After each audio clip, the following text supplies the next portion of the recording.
Hey y'all, hey y'all, hey y'all. I hope everybody's having a great day.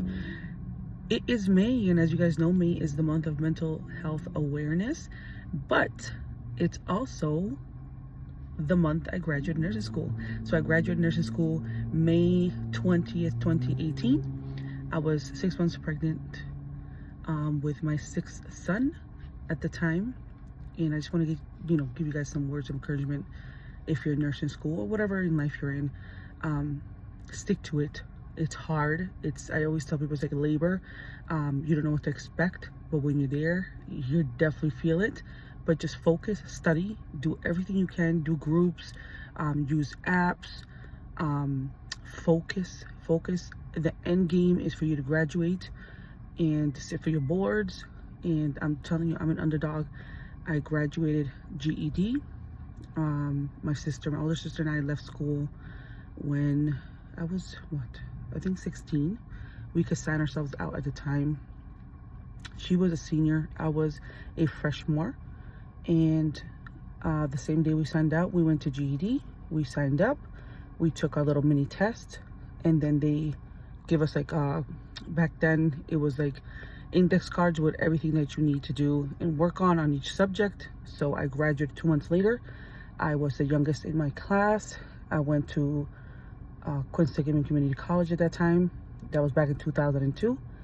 I eventually got pregnant with my first son. I stopped going to school for a little bit. I then was working all the time. I also was still going to school. I did a lot of things. What was it? So my sister and I went to medical assistant school, graduated in 10 months. We graduated on the president's list, which is like honors, high honors. And then I worked as a medical assistant for a long time. I got my associate's degree in criminal justice back in August of 2012.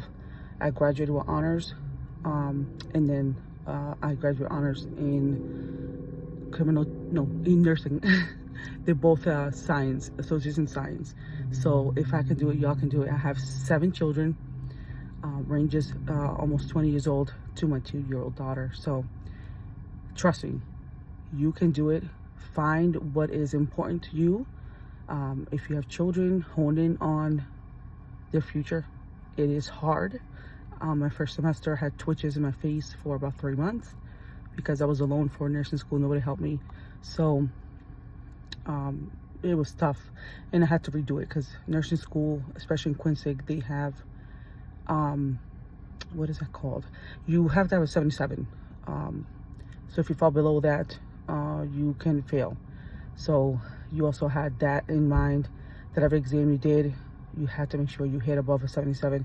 Goal always was obviously high 80s, 90s, so that if you ever did have a tough exam, you could always come back from that. But don't let that deter you. You can do it.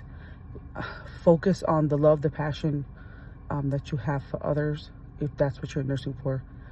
Nursing school will weed out people that are not meant to be nurses. And I mean that in the sense of, we had very smart people started with our class originally, and some people started clinicals and knew off the bat that that's not for them. However, others couldn't qualify enough or failed out. I failed out my first semester. Usually you have to sit out a semester whenever you fail to be allowed back in, but by the grace of God, I was able to come right back in. And I failed in nursing 1, y'all. So nursing 1, 2, 3, and 4, I had to make sure I did not fail out.